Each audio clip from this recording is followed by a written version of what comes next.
jërëjëf madame le ministre Maïmouna Dièye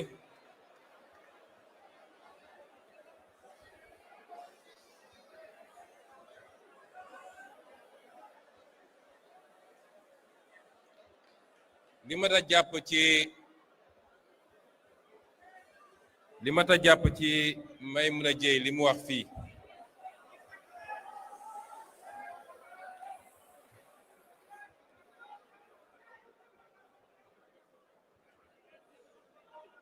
li mat a jàpp ci li Maïmouna Dièye wax fii mooy ñun ñëpp war nañu bàyyi xel ci paramètres yu bari problème boo gis dafa am complexité problème boo gis dafa bari facette dafa bari lu mu wundu dafa bari ay ramification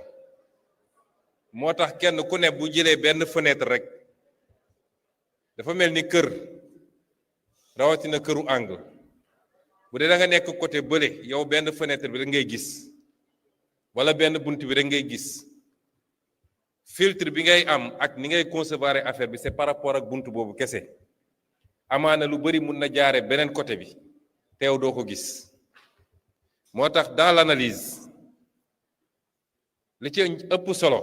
mooy ñu wóoluwante parce que it xeex politique combat politique combat wu conviction yàgg na am Sénégal démarré wul ak ñun am na balaa indépendance di am Sénégal ay bakkan rot ci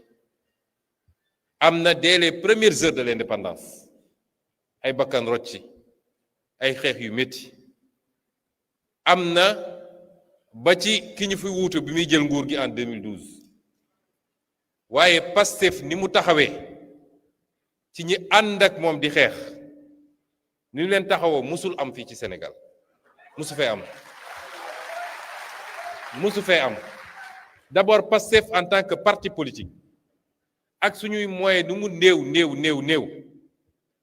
bi ñuy nekk opposition mbir mi di métti détenu fu mu musa nekk Pastef nemmeeku na la andi na la añ andi na la reer faj na la seeti na say mbokk làmb na poos jox la te loolu ci cotisation yi la rawatina nag waa diaspora yi ma leen di delloo njukkalit Pastef bi mu yegsee ci nguur li mu njëkk a def ci conseil des ministres ci gouvernement mooy ne nañu xool nu ñuy utee moyen d'accompagnement loolu amul benn base juridique moo tax bëgguñu ko tuddee sax indemnisation parce que indemnisation terme juridique la il faut procès am condamnation am ñu fixer les dommages et intérêts ne lii mooy indemnisation nga doog ko mën a def mais loolu amagul waaye xaaruñu loolu ñu ne nañu décréter benn montant te it ma leen di bëgg a bàyyiloo xel lenn dañoo bokk ak ñi réew mi ñu bëree nañu moytu ñu jéppi ñu ci waxu xaalis ak jox leen ma ak maa ko xeexoon ak nañ ci bàyyi xel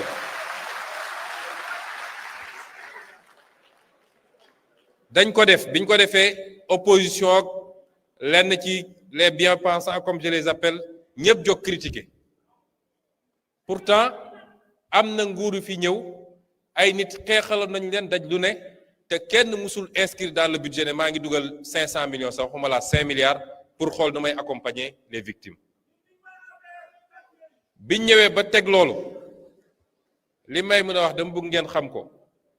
procédure état parce que 5 milliards yi xam leen ni ëllëg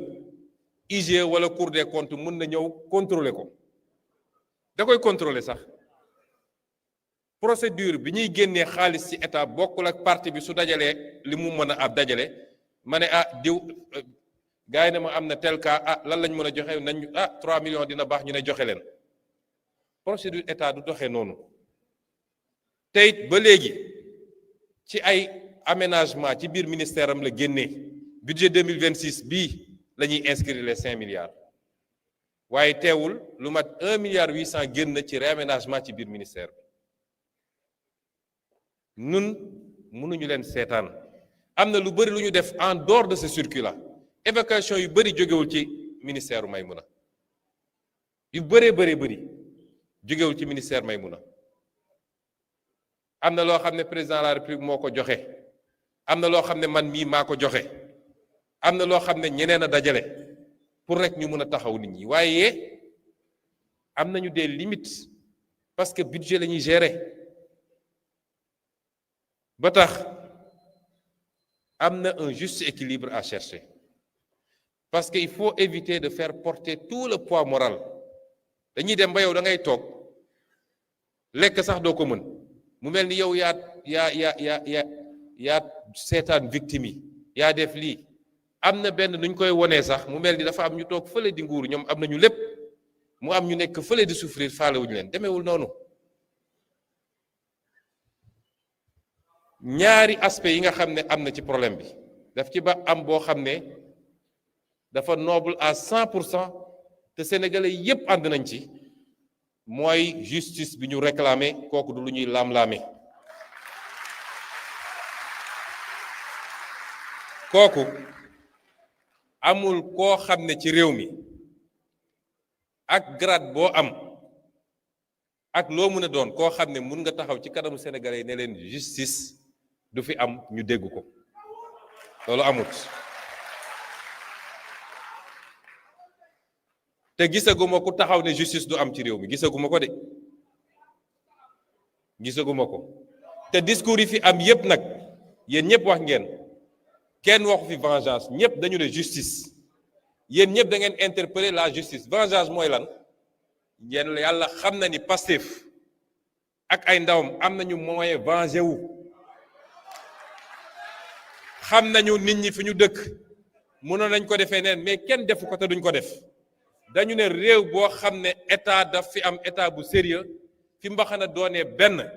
ñoo war a leeral mbir mi ñi nga xam ne ñoo def ñu teg loxo ci ñoom loolu la ñu wax moo tax ñi fi wax ñëpp justice la ñu wax kenn waxu fi vengeance moo tax ku fi wax waxu vengeance da ngay tappale da nga bëgg a nërmel xelu sénégalais yi justice boobu nag madame Yacine Fall Bey moo tax ma ne suñuy wax nañu ànd ak un peu de nañu tempérer wax ji yéen ñii ñëpp di wax fii tàngal madame Yacine Fall moo leen gën a tàng téeméeri junni yoon téeméeri junni yoon man mi ko proposé justice xam naa li tax elle n'est pas juriste elle est économiste waaye maa xam li tax mu proposé ko à la justice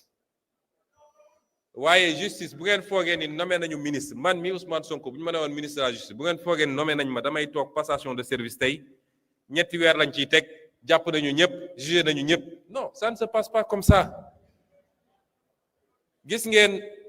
ay Rwanda li fa xewoon ak yeneen réew toog nañu 20 ans 25 ans procès yaa ngi dem parce que yéen ñëpp tudd ngeen fi ay tur mais kan moo mun a andi preuve tout de suite am na ñoo xam ne mun nañu am ñëw seede tudd nañ fi ay nit yoo xam ne nañ dañoo torturer mun nañu andi seede ñu ñëw ñu ne moom moo ma torturer waaye lu ci bëri enquête yi mu laaj ba ñu xam kan mooy commanditaire bi kan moo ne woon nañu tirer kan moo tirer loolu enquête yu complexe la du lu ñuy décréter nii da ngay gis yu ñu yóbbu cour pénal international ñu am ay moyens yu dul jeex mën a def investigation bu ne mais ça prend combien de temps pour faire des enquêtes sérieuses parce que liñ doon bañ ci ñu bopp nag duñ ko def ñeneen balaa ngay tuumal nit ba ñu ne dugg na kaso tëj nañ ko perpétuité il faut nga jaarale mbir mi yoon ba mu am ay preuves yu leer nañ yu ñu mënul lam-lame noonu la war a demee moo wax nag ni fenn moom mun naa ci ànd ak yéen réew mi niñ ko piégé xam nga ñun on a hérité d'un pays piégé niñ ko piégé ci wàllu finance piégé ko ci wàllu koom-koom piégé ko ci wàllu enseignement supérieur ak leneen wax naa ko keroog étudiants yi naa ci ñëwaat noonu la ñu piégé réew mi ci wàllu justice madame Yacine Fall quelle que soit sa volonté tant que ñi ngi bàyyi justice bi nu mu bindoo ak ñenn ñu ko téye du ñëpp nag dina jafe lool parce que ministre bureau lay toog woo procureur général jox ko instruction waaye du moom mooy dem doxal ci tribunaux yi moo tax foofu benn ci problème la yoo xam ne ànd naa ci yéen te wax naa ko fi ma ko war a waxee mooy il faut ñu raxas parce que les mêmes qui étaient là à comploter mënuñu def la justice ñi nga xam ne ñoo doon comploter yéen ñii ñëpp ñi leen jël ci ay lu dul dara nga xam ne bu ñu leen présenté woon devant un juge peut-être au pire des cas ñu ne sursis ñu jël leen yóbbu leen instruction ñi nga xam ne ñoo nekkoon di comploter pour éliminer des candidatures de Ousmane Sonko ñooñu tant que ñi ngi fi mun leen yaakaar justice am du fi am te loolu madame Yacine Fall mënu ci dara kon loolu beneen problème la boo xam ne ña ko war a def nag ci conseil supérieur de la magistrature ñoom la ñuy interpeller pour ñu def ko am na ay magistrats yu jub ci réew mi ay magistrats yu dëggu ay magistrats yoo xam ne patriote lañu ay magistrats yoo xam ne Ousmane Sonko mënu leen def loolu dëppoowul ak loi président mënu ko keneen mënu ko waaye nag li loi wax dinañ ko appliquer ba mu mat sëkk c'est ces magistrats là qu'on veut au poste pour ñu jaarale mbir mi yoon muy ñu dëpp keesu réew mi muy ñu rey xale yi muy ñu torturer on a besoin d'une justice avec des magistrats sérieux pour mun a am justice boobu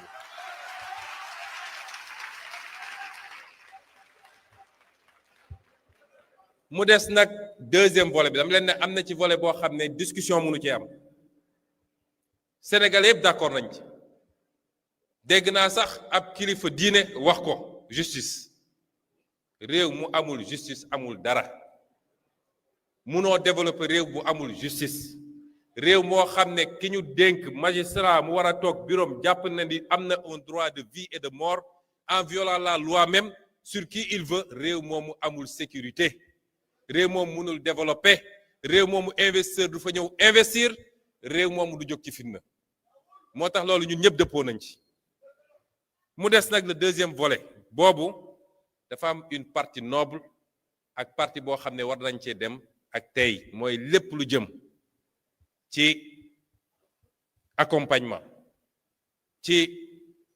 réhabilitation donte que je conteste le terme de réhabilitation ak yeneen yu mel noonu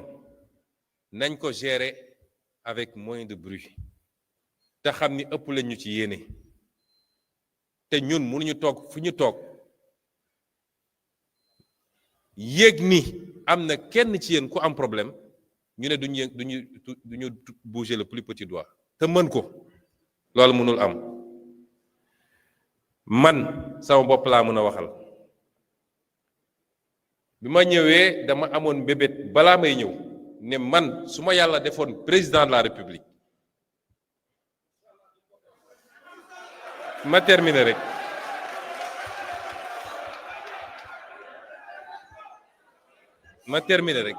boobu maa nga ci opposition ma ne bu ma yàlla mayoon ma am responsabilité boobu ma yemale ko ci loolu am na mbébét niser na la nga xam ne moom lañ ci war a fay duma ko laal waaye ñàkk laal boobu tekkiwul ni may naa ko état dama ko jël bloqué ko ci benn compte ne su yàlla defee mu dem ba mat 100 millions ma jël ko def ko un fonds d'accompagnement aux victimes waaye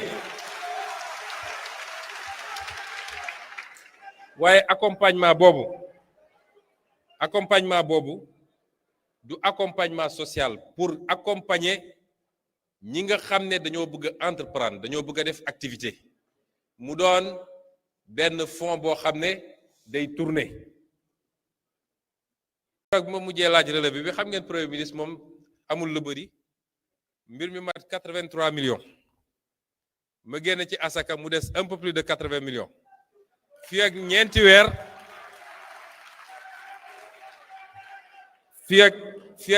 weer incha allah gëm naa ni dina mat wala juróomi weer gën saagu dina mat 100 millions yi bu boobaa nag dinaa woo sénégalais yépp te xam naa ni ma ko annoncé tey balaa guddi nu am ñu bari ñu ma woo ne bëgg naa ci dugal temps loolu xam naa ko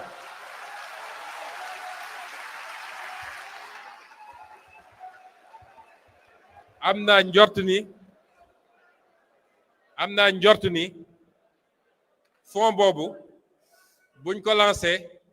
ci diir bu gàtt amaana mu egg sax 1 milliard wala mu ëpp ko mën na dox ba jur benn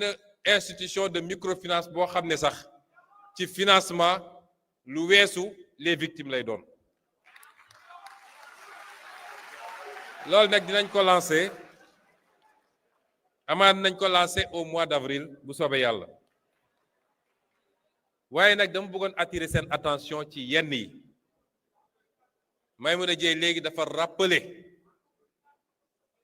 rappeler parce que ñun dafa am lu ñu woote woon ak fi ñu bëgg a jëm mu am ay dog-dog yu ci am ci diggante bi ñun waruñu taxaw ci dog-dog yooyu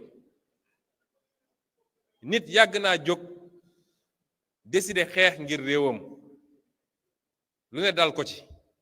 waaye warul doon benn fixation boo xam dañ ciy taxaw parce que nag bu ñu fàtte lan moo taxoon ñu jóg ne dañuy xeex lan moo taxoon ñu jóg ne dañuy xeex lan moo taxoon ñu sanc projet Pastef bi et est-ce que ñu ngi ci loolu parce que am na noo xam ne bu ñu ko doxalee buñ fi wax ay 50 ans de boo moytul benn mandat bi sax duñ ko wees nañu delloo ci xel yi patriotisme dafa am lu mu signifié liñ fi wax yépp dégg naa ko mais bu ñu fàtte lan moo taxoon ñu jóg situation yi nag dafa am ñu ci dugg di ci profito teel naa leen wax ni Pastef mooy adversaire u Pastef rek moo mën a doon adversaire u Pastef ba tax bu ngeen seetee am na ñoo xam ne newuñu sax ci biti nee nañu suñu biir lañu nekk am na ñoo xam ne newuñu sax ci biti nee nañu suñu biir lañu nekk mais dañuy essayer instrumentaliser yenn situation yi bu amee parce que seen objectif mooy changer narratif bi dem naa ba dégg ci ñoo xam ne sax seen théorie léegi mooy xale yi génnuñu woon xeex ngir projet bi waaye Ousmane Sonko lañ doon xeexal loolu mooy naka la ñuy changer narratif bi ba déconnecté xeex bi nga xam ne moom lañ doon xeex ngir réew mi ak yeneen projet politique yoo xam ne mi ngi judd ci suuf am na ñoo xam ne ñu ngi woote allié fu ñu génn leen li ne nous réclamons justice xam ngeen seen calcul lan la ñoom jàpp nañ ni li xew ci réew mi Ousmane Sonko am na ci responsabilité bu ñu yëkkati woon justice amaana moom ak ñi fi newoon ñu bool leen ñoom ñëpp comme ça ñoom ñu am boulevard bu ñu jàll. léeg-léeg dafa am ñoo xam dañuy instrumentaliser vos frustrations et vos combats di ñëw di organiser sax di essayer dajale nit ñi loolu bokkul ak ñu taxoon a jóg et nous devons être très vigilants. ba tax ci li nga xam ne dañ koy utiliser ci ay argumentaire mooy di détecter fu frustration am rek ba li xew barki démb ci université yi parce que man damay dégg léegi Sénégal ku am benn problème bu ndaw li ngay njëkk a wax mooy ñun ñoo leen faloon eh bien kontaanatuma et cetera mais fal ni taxul nga war a jàpp ni da nga am droit absolu ba lu dul yoon ñu bàyyil la ko. man ragaluma ku ma mere ragaluma ku ma dëddu mais nañuy teg mbir yi ci dëgg parce que fu dëgg amul rek dara mënu faa dox mais problème bu am parce que chantage moral boobu la ñu yàgg a def les hommes politiques te hommes politiques yi ragal chantage moral boobu moo tax dañ daan nekk ci démagogie lan moo ñu andil problème université wax naa ko barki dem étudiants yi ndax samay doom lañu te li ci ëpp nag ci ñun la ñu bokk ci Pastef mais régime yi fi daan toog bëgg am jàmm ak ragal étudiants yi yëngatu saa yu étudiants yi ne lii ñoom xam nañ ni ça c'est pas soutenable mais dañuy gaaw nangu pour am jàmm dañuy dem ba egg benn point boo xam ne ils sont obligés de s'endetter pour pouvoir faire face à ces responsabilités là ñun bokkuñu ci ñiy gouverner noonu. loolu du gouvernance parce que bu ñu ko continuer réew mi xëy rek imploser mooy li ñu gis nii la dette cachée parce que da ngay obligé bëgg lu neex nit ñi ba def lu ëpp mais da nga koy nëbb parce que boo ko wonee njaaxum am nañu dellu si aux fondamentaux tabax réew du caaxaan ñun mënoon nañu def li ñëpp doon def mënoon nañu bañ a wax li ñu fekk fii ci réew mi bu boobaa tey dañ naan 74% de taux d'endettement la ñoom ku ñu tàllal loxo mu lebal ñu dañuy xëy rek ñu ne réew mi am na 200% ou 300% de taux d'endettement cessation de paiement le pays est en défaut ces enjeux structurels là il faut que ñu comprendre ko dans 3 ans élection dina am ku jàpp ni dëgg bi ñu teg ci réew mi woote effort national parce que dañu woote effort national ban réew moo tabaxu sans effort man gisaguma ko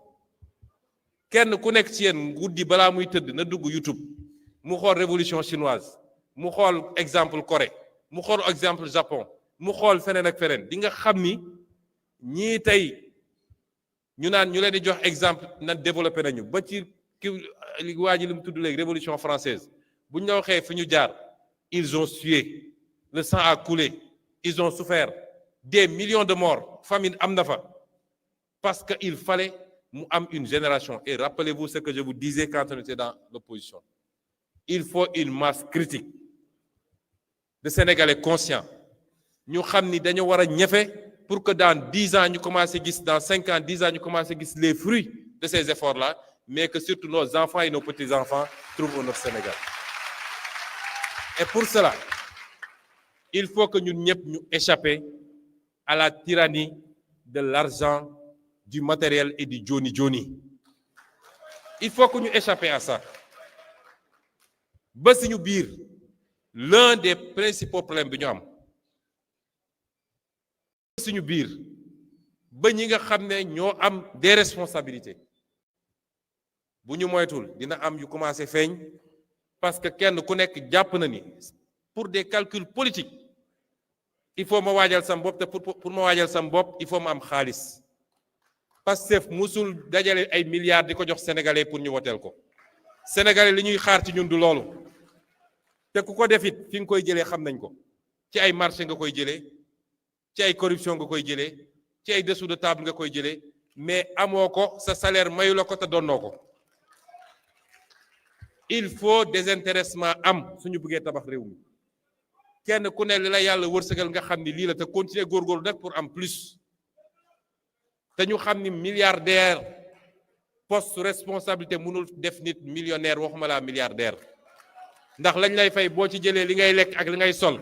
jàppale ci say waajur boo dencee 200 000 ci banque bi bëri na nañu moytu tombe ci piège yu ni ñu fi jëlee moo tax les débats sur le matériel sur l'argent nañ ko def avec beaucoup de pudeur conviction dafa am solo la nga doon wax démb ak barki démb nga egsi nga continuer ci lii xew nag am na yoo xam ne fii du waxam tey Pastef fera face à tous les défis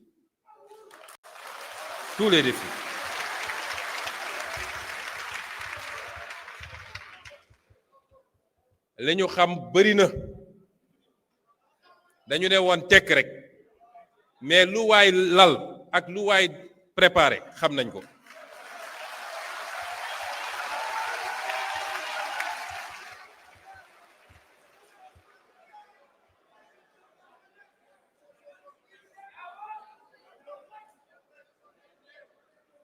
il faut ñu dindalaat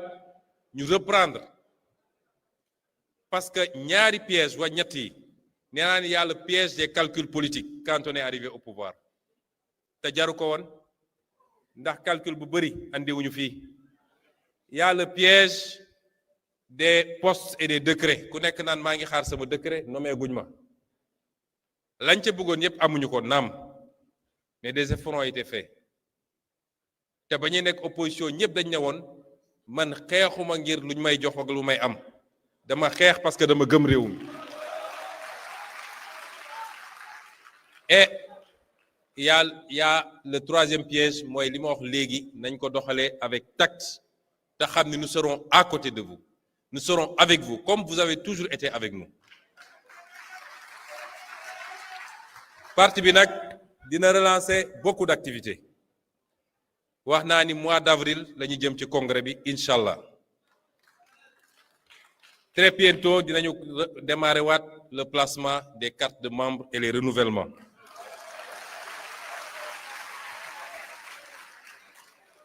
Dinañu jublu it naa reprendre aussi les tournées nationales.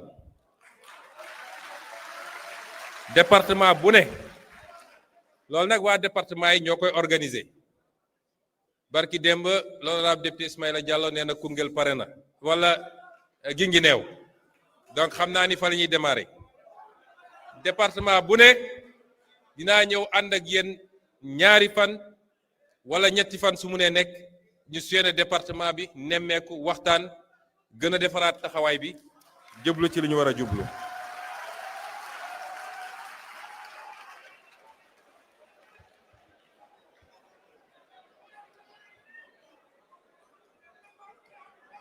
ma insiste tamit mu am lu ma ñaan rek waa Pastef parce que Pastef dafa am loo xam ne daf ñoo dab waaye du loolu mooy Pastef de dafa am loo xam ne junj naa ko keroog ci meeting bi waaye jotuma koo développé Pastef parti xam-xam la parti gis-gis la parti xalaat ak bind ak sotti la parti proposition la bi ñu créé parti bi 2014 ba keroog bi ñuy andil problème 2021 ci téere yi ñu bind ci suñu taxawaay assemblée ci conférence yi ñu def ci émission yi ñu def Pastef moo fi imposer le débat problématique sur les ressources naturelles, sur la fiscalité, sur les finances publiques, sur les politiques publiques, agriculture, santé, etc. keroog bi ñu taxawee assemblée nationale ak bi ñu démarré politique le débat yi commencé nekk des débats boo xam ne chauffeur taxi bi dina ko xam di ci wax mareyeur bi dina ko wax étudiant bi dina ko wax kenn c'est ça Pastef il faut jamais oublier ça ñii ñu fi jëlee nag ils veulent nous tirer vers le bas te loolu nag justice bu doon def liggéeyam ni mu ko war a defee du waa Pastef ñoo war a tontu ci saaga yi ci xaste yi ci attaque contre les institutions c'est à la justice de le faire mais duñ ko def pour les raisons que vous savez Pastef loolu mooy cosaanam dañu ñëw 2001 ñu imposer ñu beneen terrain muy terrain jàmmarloo waaye loolu weesu nañ ko gis nga réew bu guerre amee dañuy mobiliser ñëpp professeur d'université bi médecin bi avocat bi ñëpp dañu leen di mobiliser ñu dem au front mais bu mbir mi jeexee avocat bi day dellu baro médecin bi dellu faji ji bu dee yàlla may na ko mu mucc professeur d'université dem jàngale ji jeune bi suspendre étude am dem étudier ji il faut ñu xam ni la parenthèse 2022 2021 2024 xam ngeen lu ci des mooy réparation yeeg justice beeg ñoom seen mais su loolu weesoo c'est une parenthèse bu ñu war a teg fële or certains d'entre nous sont encore figés dans cette parenthèse là 2050 moo war a doon léegi suñu vision suñu objectif ñu jublu ci loolu ba tax dama bëgg waa Pastef ñun ñëpp ñu dellu ci loolu bañ a topp ñi nga xam ne seen gémmiñ nàcc na ba pare ñoom dañoo jàkkaarloog ñoom xeex bi métti woon lool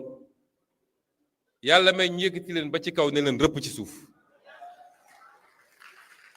fañe ne ci suuf nag ne faw rek ñu jàpp ci suñu ngemb wala ñoom Ousmane Seck nga xam dañuy takk gàllaaj yu bari jàpp ci gàllaaj bi xëcc ko mu daanu bu ñu leen topp ci loolu nañu am plus de hauteur te loolu parti bi am na ci responsabilité ci formation bi ñu war a def ak yeneen am na lu parti bi di togg lu bokkul ak li ñu wax ci état am na lu ma dénkoon Ayib Daffé daanaka pare na ñu ngi ciy liggéey waaye nañu gën a fonk suñu bopp gën a fonk parti bi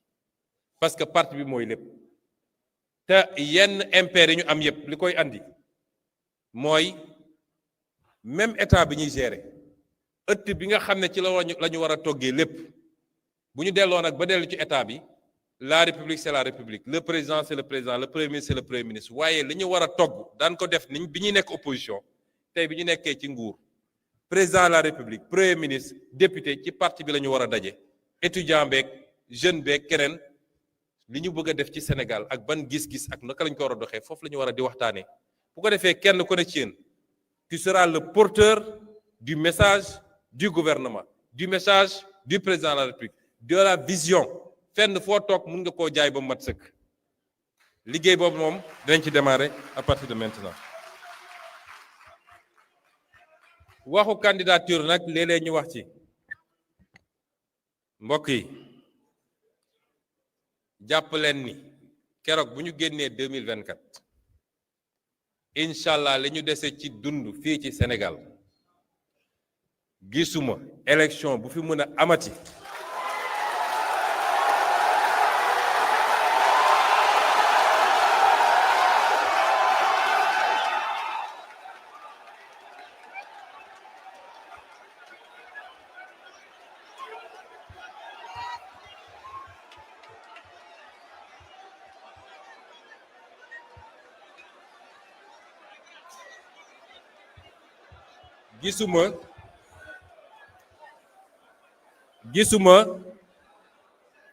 gisuma élection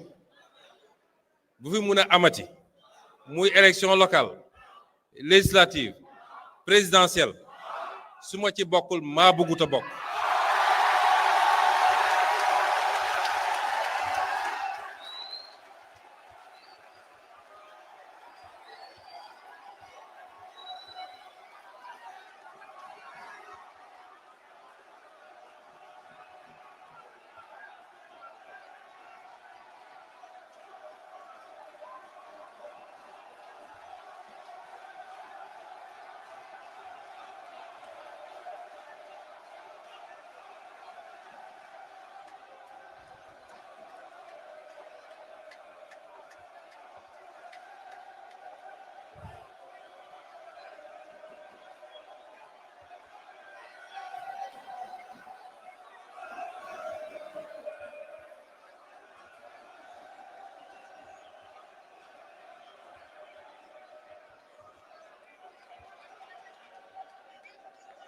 ma daaneel ci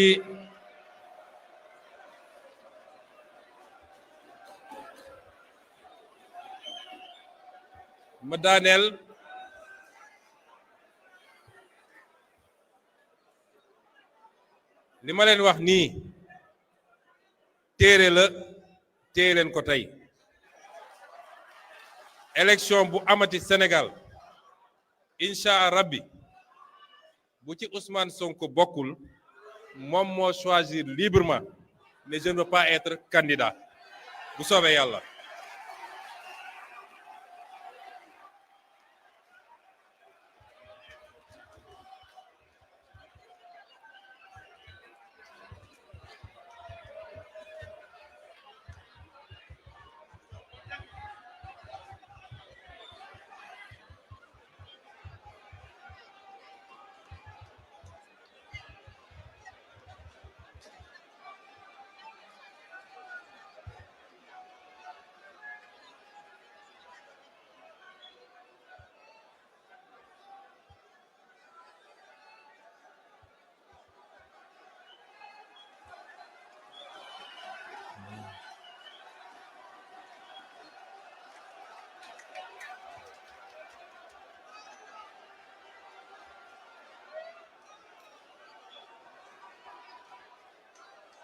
xam naa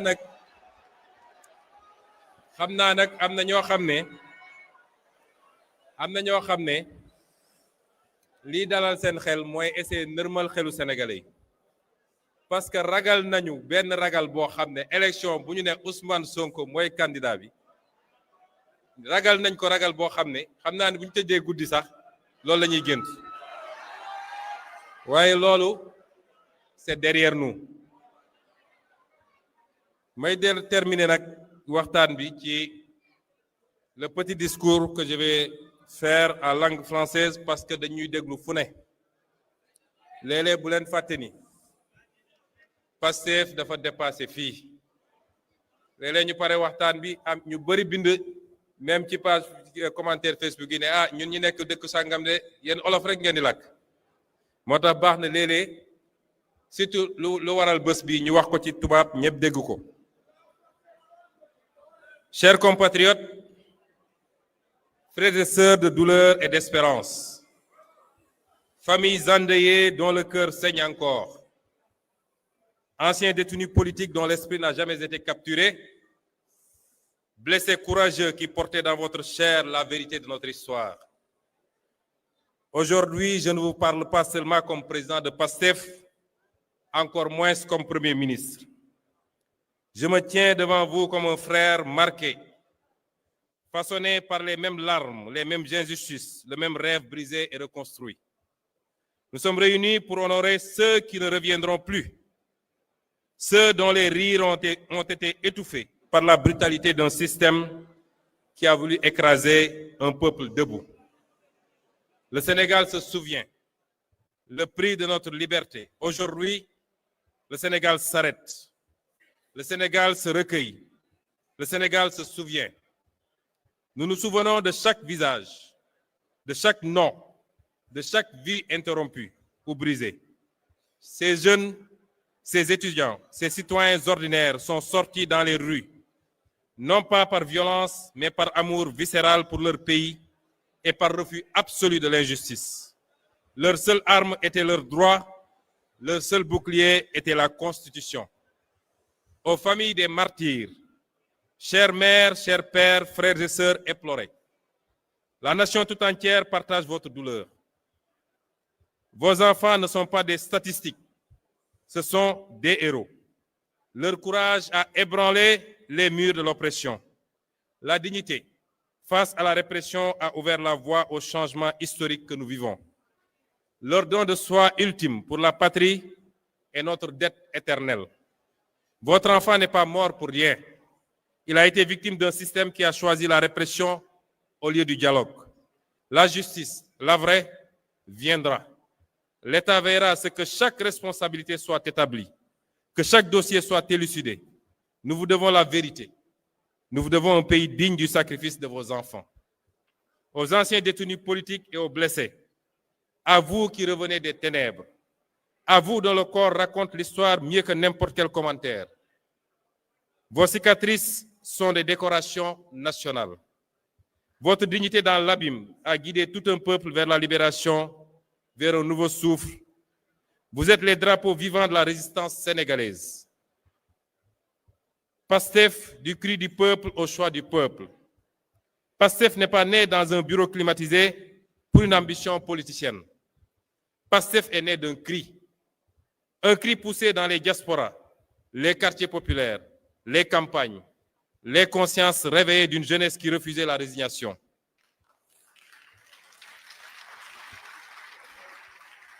Notre mouvement a grandi porté par une idée simple mais révolutionnaire, celle de démarchandiser la politique et de construire un Sénégal gouverné par et pour ses fils et ses filles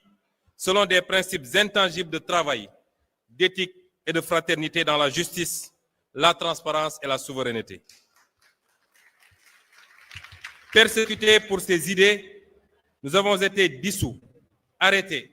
diffamés, emprisonnés, insultés, calomniés, tués. Mais chaque oppression a renforcé notre conviction. En fermant nos portes, ils ont ouvert nos cœurs. En fermant nos portes, ils ont ouvert nos cœurs. En emprisonnant nos corps, ils ont libéré nos consciences. Nous étions un cri du peuple. Nous sommes devenus son espoir, puis son choix.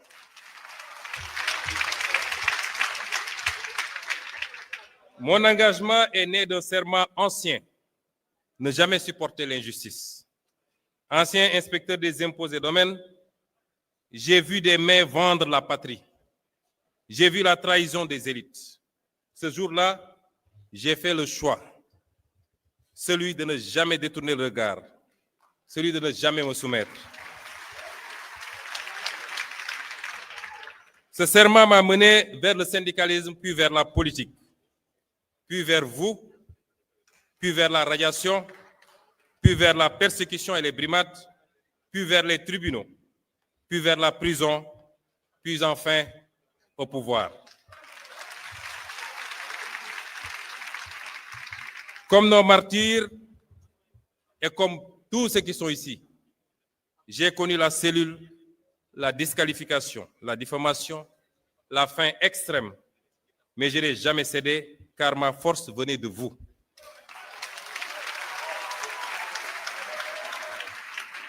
Si je suis aujourd'hui Premier ministre, c'est parce que vos voix m'ont porté. C'est parce que vos voix nous ont portés. Parce que vous avez refusé d'abandonner. Et je ne suis pas votre chef, je suis votre mandataire. La main qui signe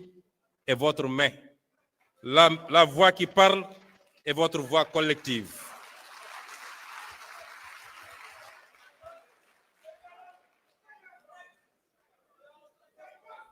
Honorer nos martyrs ne consiste pas seulement à pleurer ou à les célébrer une fois par an. Il consiste à bâtir. La vérité et la justice sans compromis. Élucider les événements, les responsabilités établies, la page de l'impunité tournée. Aucun nom ne soit oublié, aucun dossier ne soit enterré. La construction d'un État juste, réformer les institutions en profondeur pour qu'elles servent les citoyens, non des intérêts particuliers. Et l'économie de la dignité, mettre en œuvre le projet économique de PASTEF par la création d'emplois, l'industrialisation, la valorisation de ressources pour le peuple, nos richesses financent notre avenir, nos écoles, nos hôpitaux. La jeunesse héritière et cœur battant du pays. Investir massivement dans l'éducation, la formation et l'entrepreneuriat. Pour la mémoire des victimes et celle de tous les combattants contre l'oppression politique et les libertés. J'ai reçu d'ailleurs 2 propositions différentes venant d'un architecte et d'un homme de culture, tous 2 Sénégalais, l'une pour l'érection d'un mémorial des victimes, l'autre, plus large encore, pour l'édification d'un panthéon de la démocratie sénégalaise qui, plus qu'un simple hommage, serait un acte fondateur. Une manière de dire que notre République ne tolérera jamais plus que des citoyens tombent pour avoir simplement exprimé leurs convictions. Car honorer les martyrs de la démocratie, c'est affirmer que le Sénégal veut demeurer fidèle à sa devise. Il nous faut protéger cette révolution. L'un des intervenants l'a dit ici. Il porte exactement le nom de mon homonyme. Il l'a dit. La révolution vient de commencer. Et toute révolution connaît des soubresauts à ses débuts. Toute révolution connaît ses plus gros risques à ses débuts. Et c'est maintenant qu'il nous faut être vigilants. Chacun d'entre nous, vous, ceux qui se sont battus, quelle que soit leur fonction dans le parti, leur grade, les citoyens lambda qui ne sont même pas membres du parti, mais qui ont cru à ce discours de PASTEF les Patriotes. Nous avons tous à protéger la révolution du 24 mars, qui n'a pas démarré le 24 mars, mais qui ne s'est pas achevée surtout le 24 mars. Le plus grand danger qui nous guette aujourd'hui n'est plus la répression d'hier. Le plus grand danger qui nous guette, c'est l'oubli, c'est l'endormissement. Nous n'avons pas le droit de dormir, nous n'avons pas le droit de trahir la mémoire des nôtres, particulièrement ceux qui nous ont quittés. Je lance donc un ordre. Je me permets aujourd'hui, pour la première fois, de lancer un ordre. L'ordre du devoir sacré à la grande famille patriotique. Cet ordre, c'est de consolider la grande armée civique de PASTEF avec l'objectif d'1 million d'adhérents actifs en fin 2026. Chaque carte est un engagement pour la démocratie, pour la liberté et pour la réussite du projet. Cet ordre, c'est la vitalisation de 10 000 cellules de PASTEF et de vigilance citoyenne dans chaque quartier, chaque village. Soyez les sentinelles de l'éthique, de la bonne gouvernance et de la souveraineté. Cet ordre, c'est de redynamiser un mouvement de service, ce qui fait notre ADN. Reprenons les camps de dons de sang. Que le sang versé soit remplacé par le sang donné pour la vie. C'est de reprendre les opérations de nettoyage des places publiques, soutien scolaire gratuit, solidarité active. Soyons en permanence auprès au service des populations. Restez solidaires du parti PASTEF, les Patriotes, dans le don de soi pour la patrie. Chers camarades ou chers frères, Un pouvoir qui oublie sa base se perd.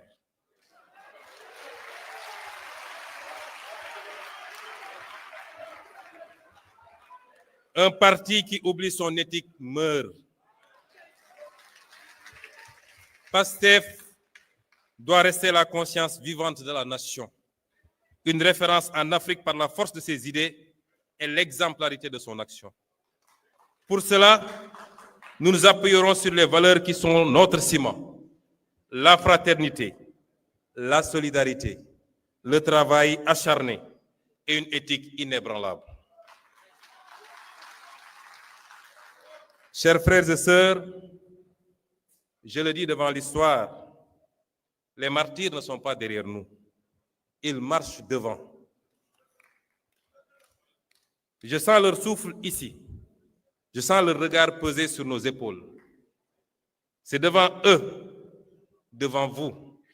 devant notre conscience collective que je prends ce serment. Nous n'échouerons pas.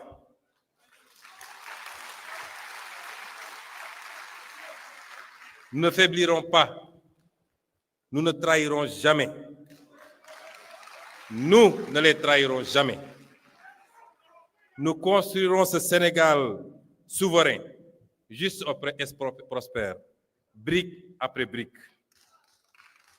Nous le construirons ou nous périrons en essayant. Pour la mémoire des martyrs, pour la dignité retrouvée, pour le Sénégal souverain. Vive les martyrs de la liberté. Vive la résistance sénégalaise. Vive le Sénégal aujourd'hui, demain et pour toujours. Je vous remercie.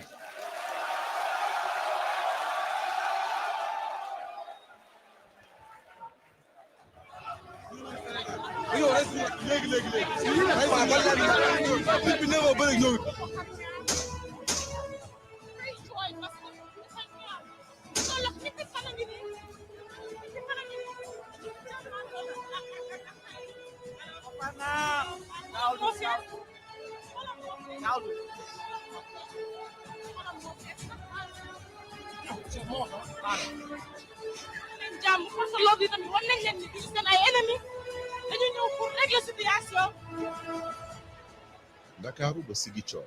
askan wépp a ngi fàttali ndax fàtte xaju fa ana njéggal te justice amul ndax jàmm joo gis yoon na ko lal ñii ci ñàkk seen bakkan deret yii ci tuuru ngir xeex nooteel yi woon askan wu taxaw ngir dog ñu jeng yi ñoom ñii ñoo joxe seen bakkan ngir askanu Sénégal